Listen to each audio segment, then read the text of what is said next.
Welcome to Point to Rise, your podcast that gives you permission to dream big, take messy action, and turn your talent into profit while turning your back on perfection.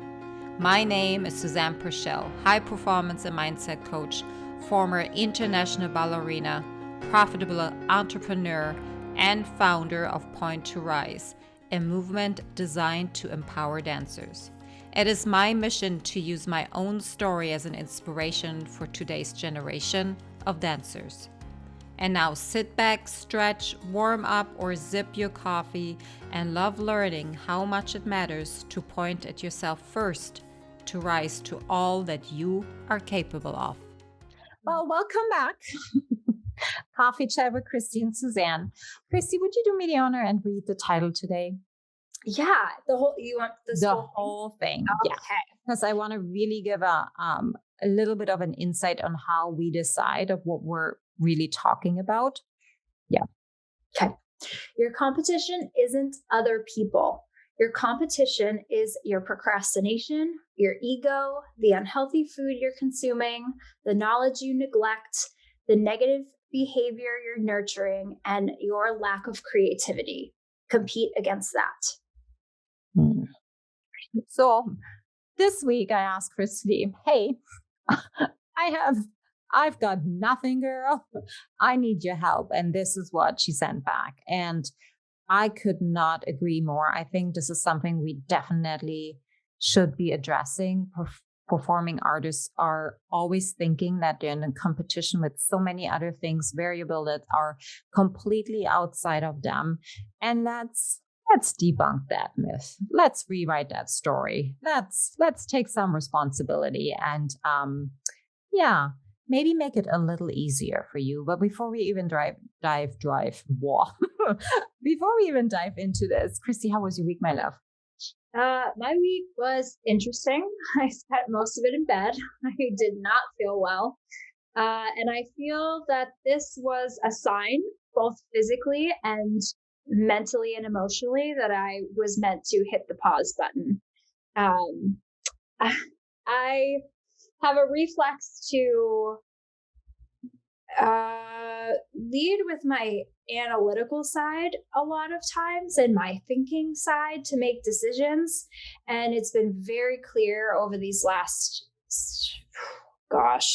couple months, 3 months maybe, that is no longer the operating system that I need to be functioning from. It needs to be coming from a soul level and a something that I'm feeling pulled to, not that my mind rationally decides is a good decision for me. Mm-hmm. And while just laying about, that came up for me very strongly this week.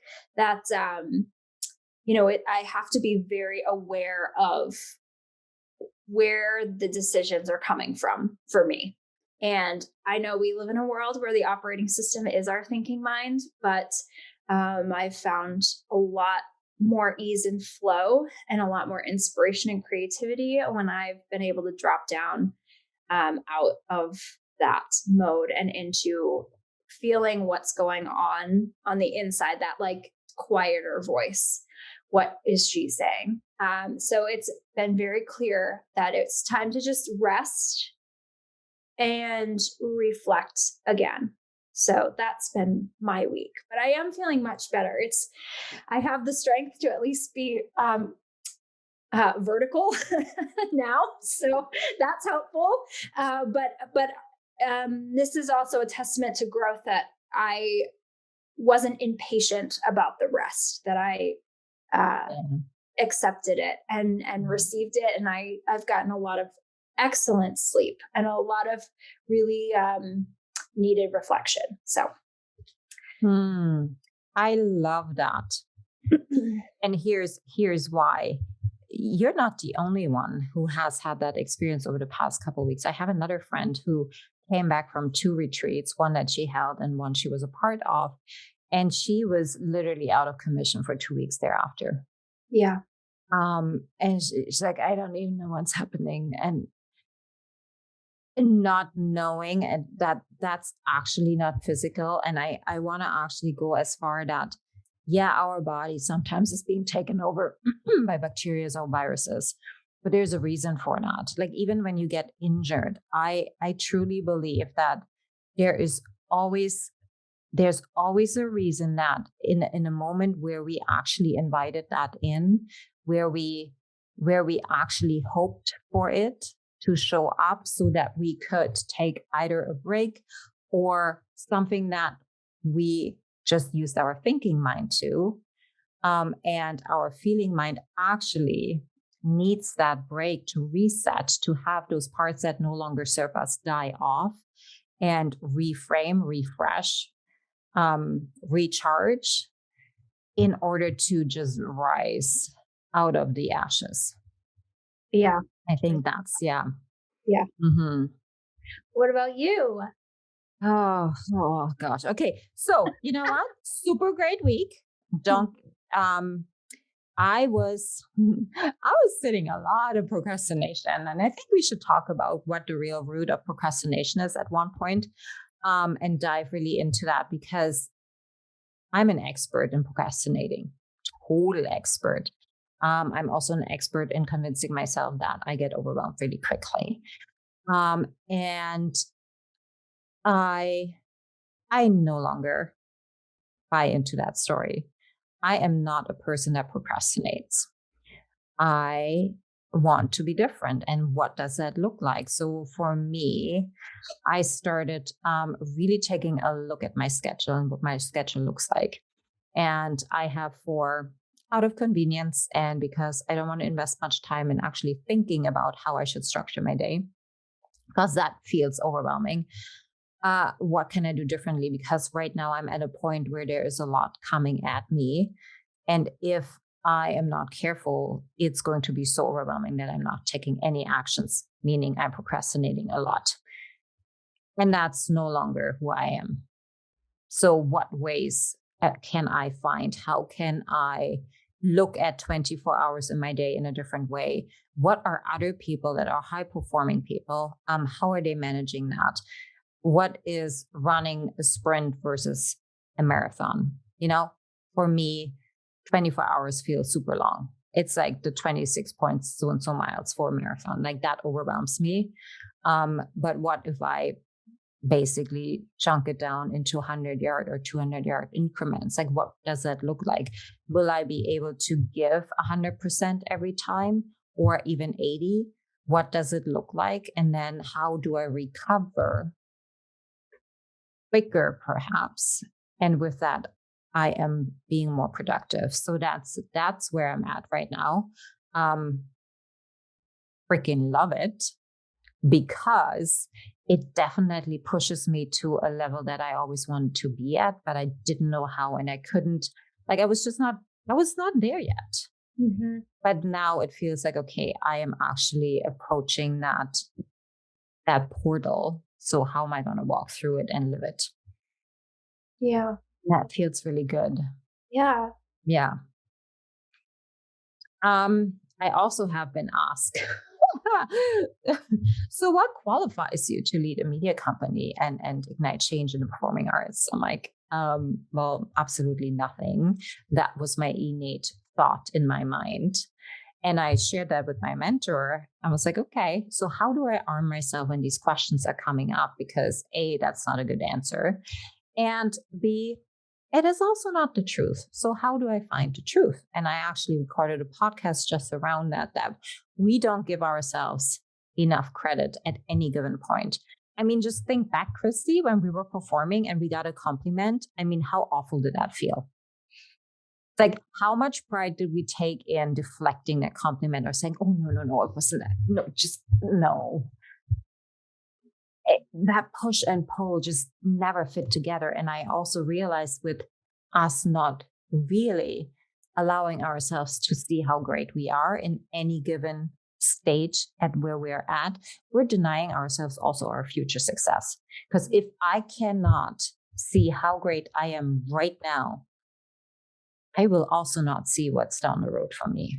Mm-hmm. And I think that's where so many performing artists hold themselves back. Mm-hmm. In so many ways. And with that, they hold back the floodgates of income really coming in, because let's be honest, they don't think they deserve anything of any kind of value or rewards or monetization, or let me just work for free. It feels much better. So that also, so when you say it feels like, being on a treadmill and it's up to 10 or 12 miles per hour, I feel the same. And I had a day where like I had a hangover, like a true of a meaning hangover, where I'm like, I can't do a thing today. I can't think a thing today. I don't want to listen to anybody tell me what else I have to do. And I'm putting that into air quotes because it's not, I'm choosing that. However, that's what it felt like to me. So that's where we're at. Mm-hmm. Yeah. Hey, let's talk about that quote, because it's not the first time that I really came across it. But I think out of comfort and out of familiarity, we seek our own greatness, how can I say that? We look for competition and looking in other people what they're great off, to not to use it as a proof for ourselves that we can do it, but we look for it as a benchmark. So see, she does it, so I can't. Mm-hmm. And it's that, well, that's a lie. Mm-hmm. Nobody else out there can ever tell you what you are capable of and what you're not capable of. That's on you. That is solely your business. That is what you are going to figure out. And what you believe you can do is really, truly what you're capable of. So it's on you. So when you're reading that quote, why did you choose that? I want to. Well, it just brought up so much of the way I used to exist. I mean, in really every aspect of my life, I never had the worthiness to feel that I could just compare myself to myself. Like, I didn't think that I was good enough to be the one that I gauged. Right. I had a underlying feeling of never being enough in any aspect. So I was always striving, which is another thing that came up while I was horizontal all week, is like that programming for me is over. The like always striving, because the underlying of that is because there's still feeling of not enoughness. Like, and there's a very fine line for me between like wanting to better myself and not feeling it's because I don't feel enough. So I've got to do something to feel a certain way. So that just came up too, because I know that I'm not alone in this, in that kind of behavior. And I know that it's so prevalent in the arts. We're so used to sizing one another up in a role that we might share together, or sizing each other up in an audition, or sizing each other up for, I mean, in class. Geez, I would do it in class. Like, we're just in class. You're in class for yourself. You're in class to, warm up your body or work on your technique or whatever. You're in class for yourself, supposedly, but I wasn't. So it was a great statement that I think, I don't want to use absolutes. It's a great statement that I think is not the viewpoint of the arts for most people. I think most people are competing against other people to then get themselves to another level, but they're not competing with themselves. They're not aware of the energy they're exerting mentally. Are you in optimal health And are you comparing yourself to someone who is and you're not? It's like, it's another way to take the responsibilities off ourselves and put it onto somebody else. And why do we do that? Like, why do we not take responsibility fully for ourselves? Why do we put it into other people's hands? And I'm asking the question because I have lived so many years that way. Yeah. Not understanding that it was all me. Yeah. It's, you gotta get humble to really look at yourself, and if you're not willing to do that, it's sometimes too painful to look at the behavior that you're doing that's creating your reality, because you really got to get humble. Because I remember at first when I started doing that, I would get mad. I would get triggered by myself, like with myself, but like it would irritate me and I didn't want to look at it. Mm. So I think the humility level needs to really be there for you to be ready to do that. Do you think it is because our unworthiness would actually for a moment become more prevalent when we look at, and take full responsibility, and not having anybody to blame? I mean, let's look at, like, really, what are the thoughts that are going through your mind when you don't get the role or you're not getting the contract? Like, who are you actually, like, what are the thoughts that are coming in? Is it, oh, another one, they didn't like me, I wasn't good enough, I wasn't pretty enough, I wonder what it was this time, like, how can I adjust, what do I need to do in order to fit in? All of those things would go through my mind. But these are such powerless thoughts. Yeah. Because they're not creating a new reality. They're just really driving in where you're at. Yeah, exactly. And really, who's in charge at that moment? Like, these thoughts are from your subconscious mind. They're coming from, past emotions from your past, and they are not going to create something that you're looking forward to. So therefore, you might as well not. Because you're not in charge. Yes, you are creating something that you actually don't want, that you think somebody else is creating for you. And when you're not taking responsibility for these kind of thoughts, like even having the awareness that these kind of thoughts are coming in and how you can rewrite them to create something different, I think that's where responsibility comes in. For yourself, right?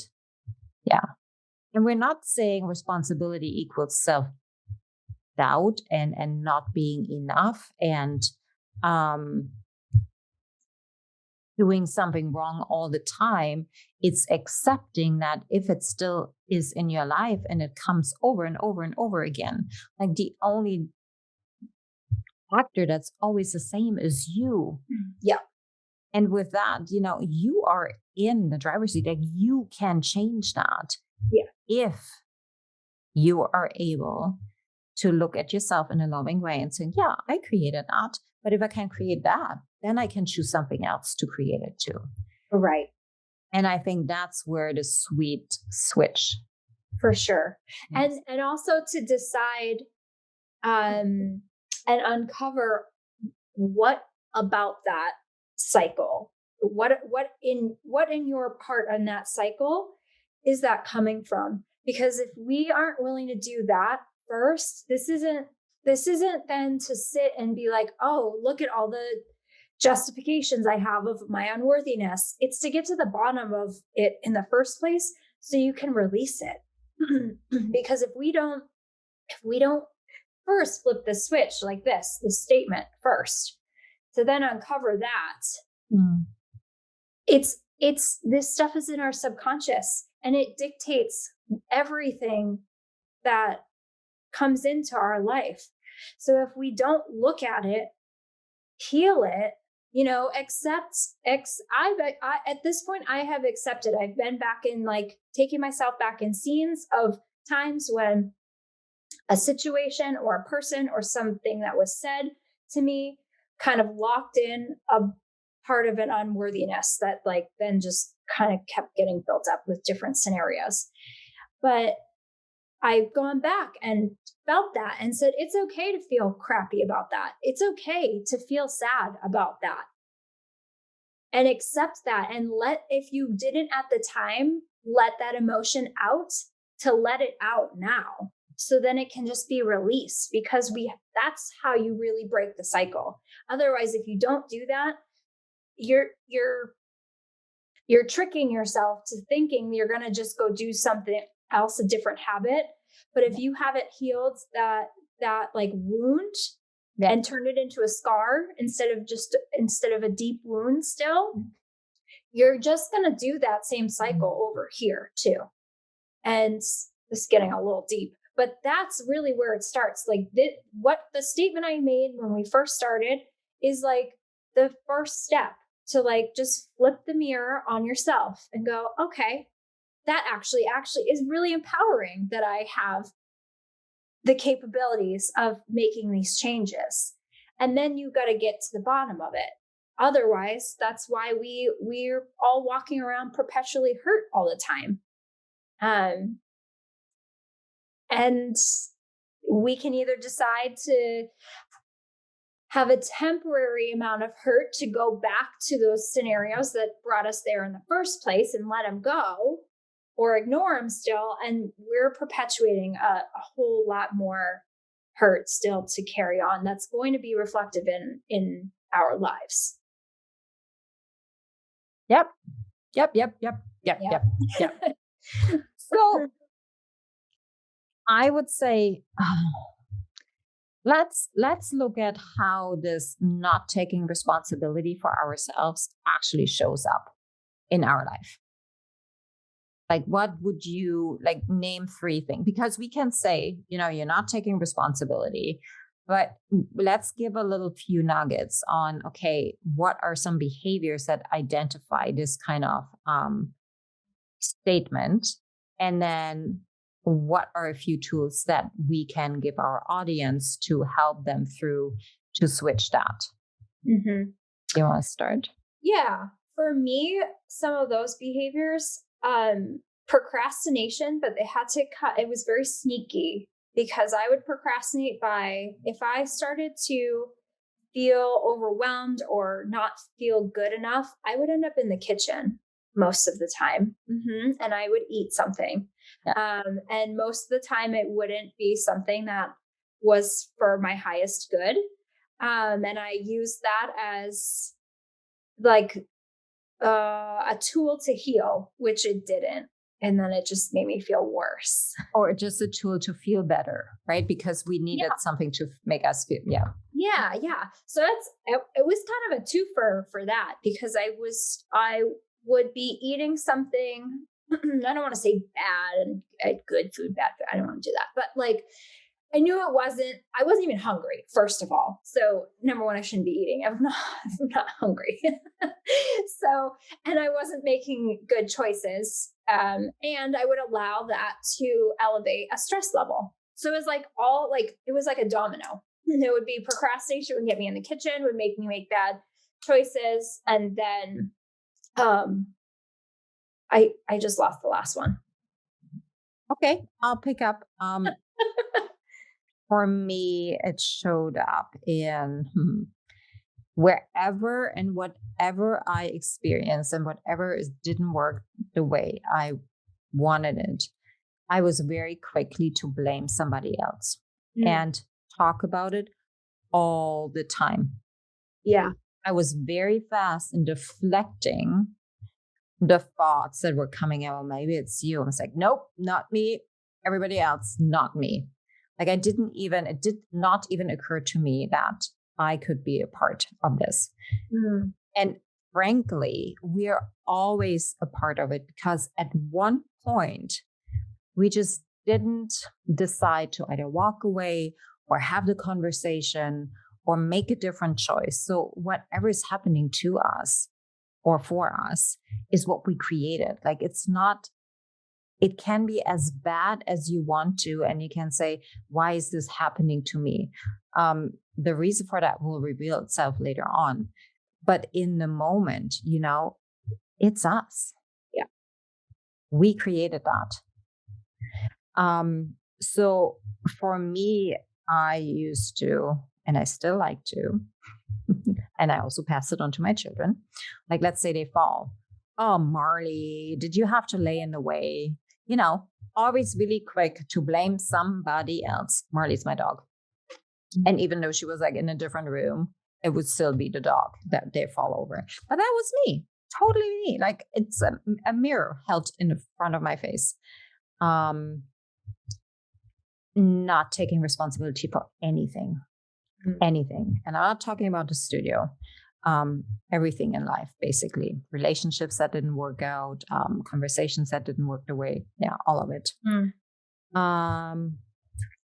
What else? I can definitely relate to the procrastination and finding myself in the fridge. Also, I get tired when I procrastinate. When I don't want to take responsibility, I find myself either on my phone or I'm just gonna go meditate. Yeah, no, you just gonna go sleep because you don't want to deal with it. You don't want to take responsibility. Also slipping into tasks that I know exactly how to do them. They feel comfortable, like, oh, why don't I just put on another load of laundry, or why don't I clean the house, or why don't I record another podcast episode so I don't have to deal what is really in front of me that would actually move me forward. Yeah. That's what I have. Sneaky. Yeah. Right? Yeah. And it took actually quite a bit to realize what was going on. Yeah. I didn't realize it until I read The Big Leap by Gay Hendricks. That's what's happening here. Like how I was manipulating myself so I wouldn't take responsibility for my own actions. Yeah. Yeah. Well, the ego is very cunning and very good at justifying so many actions of why it has to be a certain way. And it can't possibly be something else. Oh, so it really does. Like, I think that's why this journey is such an evolution, because there's so much you have to uncover of so many different levels of awareness you have to uncover. And that one is a deep one. Those kind of behaviors that ultimately, what we both described is a victim mentality. And that comes from, oh God, it could come from a plethora of reasons from our past. But ultimately, like most people are operating with some sort of victim mentality, because it's just, it's easier and it feels better on the ego to blame somebody else. Amen. Absolutely. Yeah. That's really like Pandora's box of excuses. Oh, excuses, making excuses. I am too busy. Yeah. Yeah, definitely not taking responsibility. Let's look at companies. I can't pay you enough. I cannot pay you your $1,000 a week. I can only give you $550 because you're not taking responsibility, or you making excuses. Oh, because this donor hasn't, or we had to pay this insurance or whatever. Also, not taking responsibilities for your own actions, for your own life. No, not at all. That actually makes me, that kind of like behavior makes me angry. Yeah. Anyhow, so these are all examples, and there are a million more, how this quote could be, found in your life, I would say, like where we're not in the driver's seat, where we're not taking responsibility. Yeah. So what do you think? What's the first step on breaking that cycle? First step is to be aware that you do it. First step is to listen to, if now that we've been chatting, go back to the beginning and listen to me say this statement again, and see what comes up. Like, does this trigger you? Does this make you be like, or not? Or can you go, yeah, okay, that's me. And either way, whatever it is great. So it's first being able to hear this statement and just sit, however it is, like quietly or with a pen and paper, if that is your jam, and just look at these areas and say, am I behaving competitively with other people or behaving like this in these areas? And that's first. You have to be able to admit it and look at your behaviors and yourself with a clear lens, and be okay with whatever those answers are without judgment. That would be first. Because if you can't admit that you do these things, and you might not do all of them, but if you do some of these things, first part is being okay with that. And then you can do something about it. If we don't know where we are, we can't go forward, right? Because we don't know what the gap is that we have to close. Yeah, exactly. Awesome. So from there, I just had it, and now I'm joining you in the I lost my train of thought kind of room. So when we are gaining awareness of what we're actually doing, then it is actually checking in with yourself. If you're doing that once a year, it's like, oh, well, where am I at? Like, where's my awareness at? Like, am I in the driver's seat? Well, 40 times out of the, 100 times.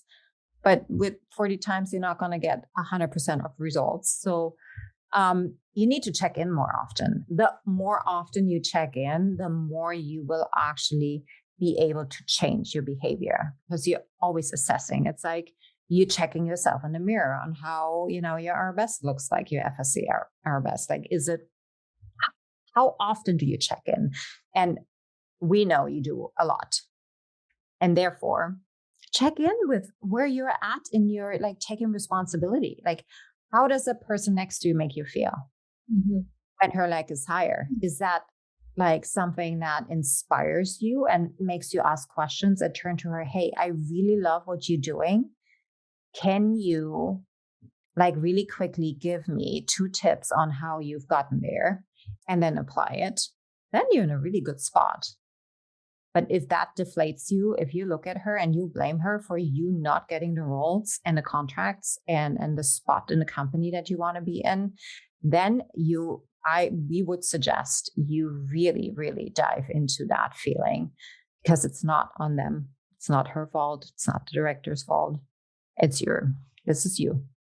Because there's something that you didn't do, or you don't have, or you're actually denying yourself of, that led you to not believing and that you're capable of getting there. So it's that checking in every day.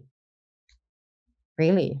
Like, I heard this morning, I don't know if you're familiar with Ed Millett. I really am diving deeper into, like, I'm trying to break the cycle of, okay, male energy, really, like, I don't like it. It is too much for me. And I am trying to figure out why that is, A, and B, let's lean into it. Like, what message can I take out of it? And really high performance people, they check with themselves in every hour to see, okay, how much further did I get ahead? What have I done? How can I apply the gap or the learns over this part? So it's being very intentional around where you want to go and how you want to feel. Yeah. I would say, yeah. How you want to feel, that's huge. Like, that is the biggest thing in my opinion, especially where I'm at right now. It's because you can set goals, but where are they coming from? Do you even care? Like, there are some things that, like, in these last, like, year and a half that I've tuned into how I felt. I'm like, I don't care about that. Like, why am I trying to achieve that? I'm trying to achieve to be something So I fill a cup when I don't care about that. Like that's not something that fires me up. So why am I going for that? Because I don't feel good enough and I'm operating from that end. So that is huge, because for me, that's changed running some kind of rat race of just trying to justify, like, I'm successful, I'm good enough. I'm like, I could do all the affirmations in the world, but like, do I feel what I'm doing? And that's changing everything. Because I can tell you, the operating system that I function from for most of my life, which is a reflex, which is something I have to be really aware of, is I'll just go, but to just strive, to just like check the boxes, right? Yeah, without feeling it. So the feeling thing is, does the thing that you think you like care so much about, do you really? That would be another thing to check into. Does that really matter? Or are you just trying to show somebody that you matter? Yeah. Or are you just trying to show somebody that you matter? Yeah. And isn't that what we're doing when we're auditioning? Isn't that what we're doing every day in the studio when we come in already defeated by scrolling social media and looking at everybody else and thinking they're so much better and we have no place in this company anyways? Like, we are already defeated. We have no self-esteem left. And that's how we show up, not taking control of our own life, but finding rescue in somebody else's and then comparing ours to theirs. And of course, do we not find anything that's worthy in our own life because we don't even know of it, because we have not taken control yet. And this is why knowing your powers, being in a powerful position, and that doesn't necessarily mean, and gosh, I think I said it way back when. The reason why I did not want to show up powerful was because my relationship to power was backwards. I thought powerful people are bad people. They screw other people over, pardon the language. They hurt other people. They manipulate other people. They are seen as bad. And I didn't want to be that way. And that's not the truth. That was just my story from what I've seen or heard, even from my mother, right? Or from others. No, that's not what it is. And that's where I had to really lean into, what does it mean, like owning my own power? What is that? What does it mean to me? And that's where the power lies, that we can make that choice for ourselves. We don't have anybody else out there telling us what that means to us, because nobody else is us. And understanding that owning your own choices has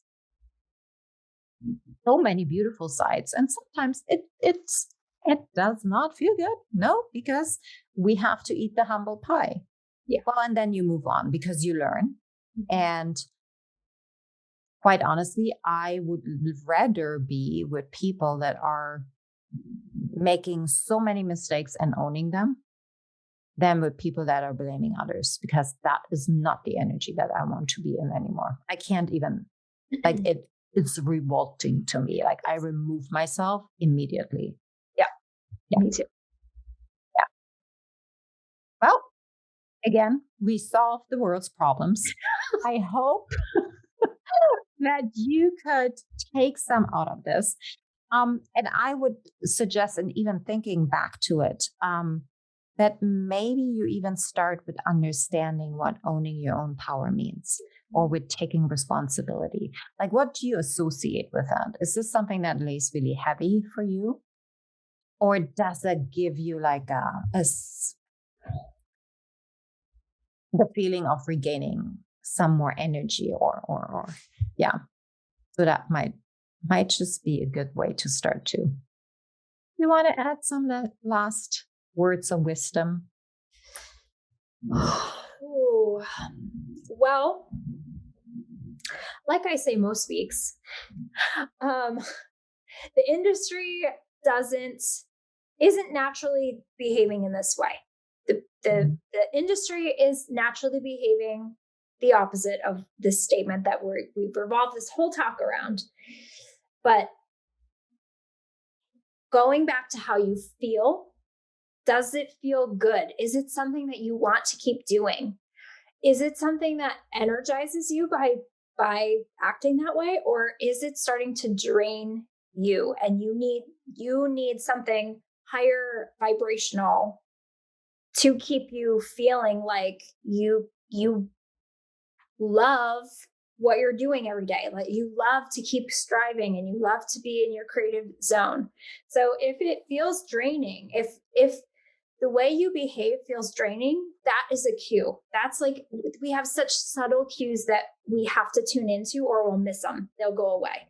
But that is a cue that there's something that is not quite in alignment with you anymore. And so if you're feeling that, which again, I will say, if you've been listening for 108 podcasts, probably here, you probably feel that tug that there's something that Susanne like brings out in you that is in resonance that you want to implement. That's the start, is going by how you're feeling. And if you're feeling that tug, then it's okay that nobody else around you might be behaving in this way, but you're ready to step into new behavior because it feels right for you. And all you need is your own light and that own little inner tug for you to go. And it's okay if you don't see it around you. You follow what feels right in your heart and what you're feeling. And I'll leave it at that. I'm going to insert here, don't anticipate to be able to feel right away. Because we've taught ourselves so beautifully over the training period and wherever you are at right now, not to feel. Like you have two emotions, happy and more happy. And everything else is not a high performing, and I'm putting the air quotes here, state of being, perhaps. Isn't that what has been taught to us? That's at least what I remember. Like you had to be always on, meaning happy. Okay. So if you are not used to any kind of other emotions or even labeling what you're feeling, then that will be your very first step. And be patient. You know, this is not something you unlearn. This is your natural state. What you will have to unlearn and let go of is all the other beliefs that have piled themselves up in you. Yeah. And letting them go is just a matter of a decision. Yeah. Okay. Well, thank you for that. We did it. I don't have anything else to say, but Christy and I would love it if you could share your biggest takeaway here on social media with us. It would make our day, it would make our week, because then we know that we're actually, speaking to real human beings. And we also want to invite you to ask questions. Like, what are the topics that you want to talk about? We want to know, because we can come up with, God knows, like everything under the sun, everything that matters to us. But what matters to us may not be mattering to you, but we want to serve you. So therefore, let us know. Ask the questions. Tell us what you want. Yeah. Okay. We're sending you so much love. Thank you for being here. Thank you for always listening. And till next time. Bye. Thank you so much for listening. If this message resonates with you, please pass it on to someone who needs to hear this right now. And if you like what you've heard, your feedback will go a very long way. If you just take 30 seconds and leave me a 5-star review, that would mean the world to me. Till next time, point at yourself to rise to all that you are capable of.